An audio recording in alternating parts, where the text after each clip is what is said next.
Hello friends, welcome to Gurus notification channel. இன்றைக்கி மார்னிங்லேருந்து ரொம்ப பெருசாக பேசப்படுற ஒரு விஷயம் என்ன அப்படின்னு பார்த்தீங்கன்னா, இந்தியா அளவில் வயநாடு லேண்ட்ஸ்லைடு தாங்க. வயநாடு கேரளாவில் ஒரு முக்கியமான ஒரு நகரம் அப்படின்னே சொல்லலாம். ரொம்ப இம்பார்ட்டண்ட்டான ஒரு பிளேஸ்.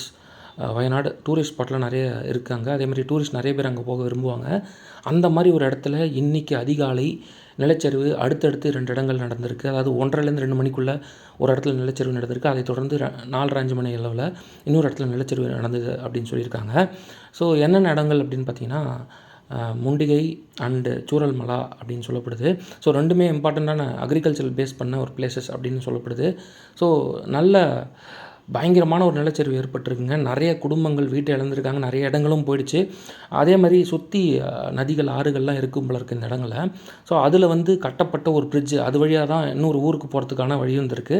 அந்த ஆற்றில் அந்த பிரிட்ஜும் அடிச்சிட்டு போனதுனால இந்த ரெஸ்கியூ ஆப்ரேஷன்ஸுக்கு ரொம்ப கஷ்டமாக இருக்குது அப்படின்னு சொல்லப்பட்டிருக்கு. இந்த நிலையில் பார்த்திங்கன்னா, ஆர்மி ஃபோர்ஸ் அங்கே குவிச்சிருக்காங்க.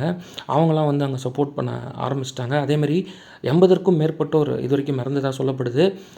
இதெல்லாம் தாண்டி நிறைய பேருக்கு அடிபட்டிருக்கு. அவங்களுக்குலாம் first aid and medical support கொடுத்துட்ருக்காங்க. 5 மினிஸ்டர்ஸ், அதாவது மொத்தமாக 5 மினிஸ்டர்ஸ் ஒன்றிணைந்து இந்த ரெஸ்கியூ ஆப்ரேஷன்ஸ் பார்த்துட்ருக்கிறதா கேரளா சீஃப் மினிஸ்டர் ஒரு அப்டேட் கொடுத்துருக்காரு.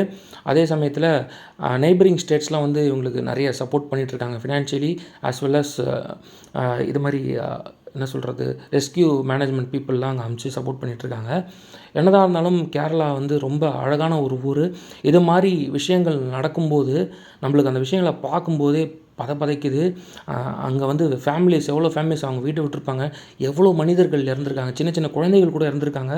இதெல்லாம் பார்க்கவும் கேட்கவுமே ரொம்ப ரொம்ப கஷ்டமாக இருக்குங்க எனக்கு.